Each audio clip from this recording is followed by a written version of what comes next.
Hai Sobat Investigator semua, selamat datang kembali di channel aku. Dari para sobat semua, siapa yang tak suka Indomie? Rasanya minoritas sekali ya orang yang tidak suka Indomie. Masalahnya, mie instan Indomie asli Indonesia ini tak hanya berhasil menembus pasar dunia, tapi juga mengungguli berbagai mie instan di belahan dunia. Yuk langsung saja kita intip sejarah di balik mie instan di Indonesia. Mie instan pertama kali diperkenalkan kepada masyarakat Indonesia pada tahun 1968. PT 51 Sankyu memproduksi Super Mie, mie instan pertama di Indonesia. Saat itu, banyak yang meragukan bahwa mie instan dapat dijadikan sebagai salah satu bahan pokok karena kelangkaan beras yang melanda Indonesia pada saat itu. Hal ini melatar belakangi mengapa kampanye iklan mie dan roti begitu gencar di masyarakat. Karena mie instan sendiri harganya relatif terjangkau, mudah disajikan, dan awet, mie instan akhirnya dapat diterima oleh masyarakat dan semakin berkembang. Indomie diproduksi untuk pertama kalinya pada tahun 1972. Indomie merupakan produk mie instan kedua yang muncul di Indonesia setelah Super Mie. Sosok dibalik terciptanya Indomie adalah 4 orang asal Medan, yakni Jayadi Jaya, Wahyu Cuandi, Ulong Senjaya, dan Pandi Kusuma. Mereka pertama kali memproduksi Indomie lewat PT Sanmaru Food Manufacturing Co. Ltd. Indomie berasal dari padanan kata Indonesia dan mie. Ketika Super Mie dan Indomie baru diproduksi, Lim Seok Yong sibuk menanamkan modalnya pada pabrik pengolahan tepung gandum yang dikenal bernama Bogasari. Pada 1977, Lim baru mendirikan PT Sarimi Asli Jaya alias Sarimi yang bermakna inti sari mie. Lim ingin memproduksi mie instan sendiri dalam jumlah besar dan menjual ke pasar. Sayangnya, langkah tersebut jadi mustahil seiring stok beras yang terus membaik. Produksi Sarimi pun terlalu banyak. Resiko merugi di depan mata, tetapi Lim bergerak cepat. Situasi demikian menjadi momen tepat bagi Lim untuk mendekati Jayadi. Strategi Lim sederhana saja. Indomie mau bermitra dengannya dan menggunakan seluruh sarana produksi mie instan yang ia punya. Dengan begitu, Salim Group tidak usah menanggung kerugian besar. Semula, Jayadi menolak tawaran itu.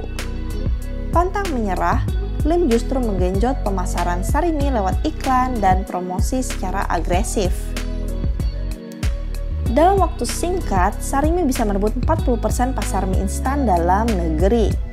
Menyadari situasi tersebut, Jayadi pun mengiyakan tawaran kedua Lim.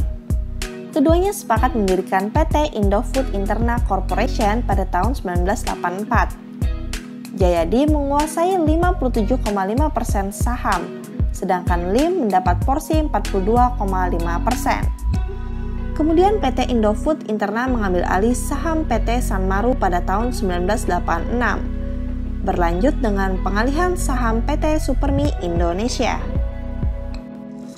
Setelah tahun 1992, Jayadi tidak lagi tercatat sebagai pemegang saham di Indofood. Pada 1994, PT Sanmaru dan PT Indofood bergabung menjadi satu perusahaan baru yang kita kenal saat ini, PT Indofood Sukses Makmur Tbk. Pada 17 Desember 1998, Jayadi menggugat Indofood ke pengadilan karena ia merasa telah dipaksa menjual sahamnya dan mereknya di PT Indofood Interna dengan harga rendah.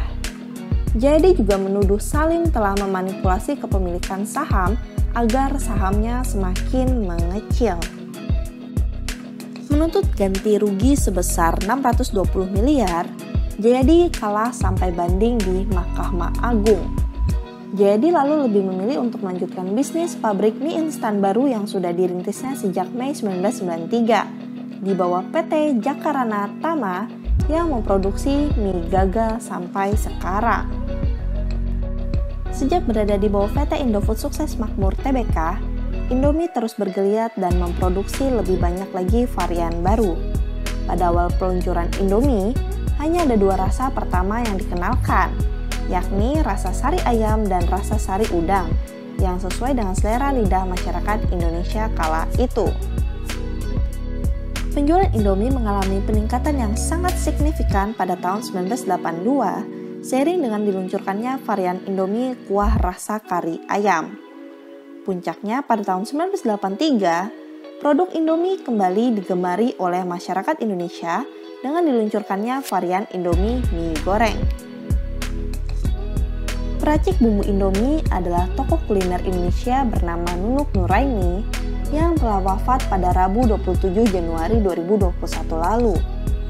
Nunuk Nuraini telah bekerja sebagai manajer pengembangan rasa Indofood divisi mie instan selama kurang lebih 26 tahun.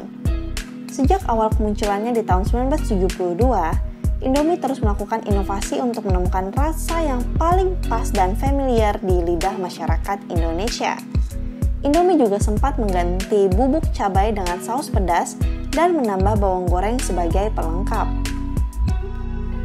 Kepopuleran Indomie kian meningkat bahkan tidak hanya di Indonesia saja.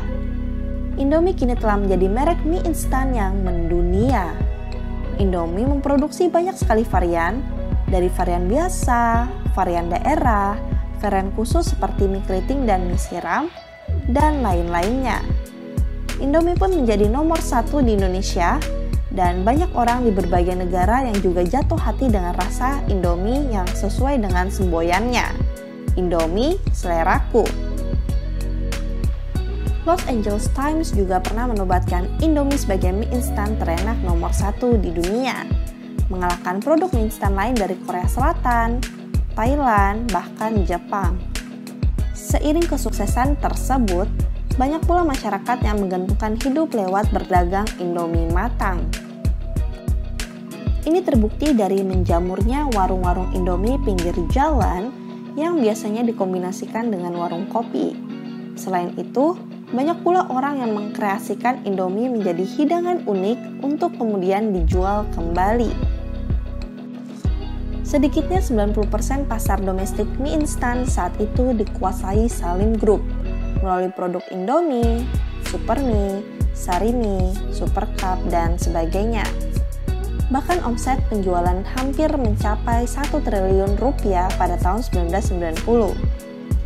Kekayaan Anthony Salim pun mencapai 5,5 miliar dolar Amerika atau setara dengan 82,5 triliun, menjadikannya sebagai orang terkaya ke-6 di Indonesia versi Forbes tahun 2019. Perusahaan keluarga ini bergerak di bidang makanan, perbankan, dan telekomunikasi. Nilai penjualan perusahaan tersebut mencapai 5,1 miliar dolar Amerika pada tahun 2020. Selama krisis ekonomi tahun 1997 hingga 1998, Salim Group kehilangan Bank Sentral Asia atau BCA yang dijual ke keluarga Hartono, orang terkaya di Indonesia. Tidak bisa dibayangkan betapa kayanya Salim Group jika mereka juga masih menjadi pemegang saham BCA terbesar. Pada tanggal 7 Oktober 2010, pihak berwenang Taiwan mengumumkan bahwa Indomie yang dijual di negeri mereka mengandung 2 bahan pengawet yang terlarang, yaitu natrium benzoat dan metil p-hidroksibenzoat. 2 unsur itu hanya boleh digunakan untuk membuat kosmetik, sehingga dilakukan penarikan semua produk mie instan Indomie dari pasaran Taiwan. Selain di Taiwan, 2 jaringan supermarket terkemuka di Hong Kong juga sementara waktu tidak menjual mie instan Indomie. Indofood dalam situs resminya pada Senin 11 Oktober 2010 mengatakan bahwa yang diberitakan di media Taiwan itu adalah produk mie instan dari Indofood yang sebenarnya bukan untuk dipasarkan di Taiwan. Indomie di Taiwan sudah disesuaikan dengan regulasi yang ada di Taiwan yang tidak memakai pengawet tersebut. Menurut Indofood, produk Indomie dengan kandungan metil p-hidroksibenzoat itu sebenarnya ditujukan untuk pasar Indonesia, bukan pasar Taiwan. Menteri Kesehatan Republik Indonesia pada saat itu, Dr. Endang Rahayu Sedianingsih dalam tanggapannya menyatakan Indomie masih aman untuk dimakan, tetapi tetap menyarankan masyarakat untuk mengurangi konsumsi mie instan. Akibat dari isu ini, harga saham Indofood CBP sebagai produsen Indomie sempat anjlok. Kira-kira setelah mengetahui hal ini, apakah sobat semua masih akan tetap mengonsumsi Indomie setiap hari? Kalau aku sih sempat dulu waktu masih jadi anak kos, karena Indomie pasti kantong dan tidak ribet masaknya. Indomie rasa apa sih yang jadi favorit kamu? Tulis di kolom komentar ya. Jangan lupa subscribe channel aku supaya kamu tidak ketinggalan update dari cerita menarik lainnya. Sampai jumpa di video selanjutnya. Salam penyidik.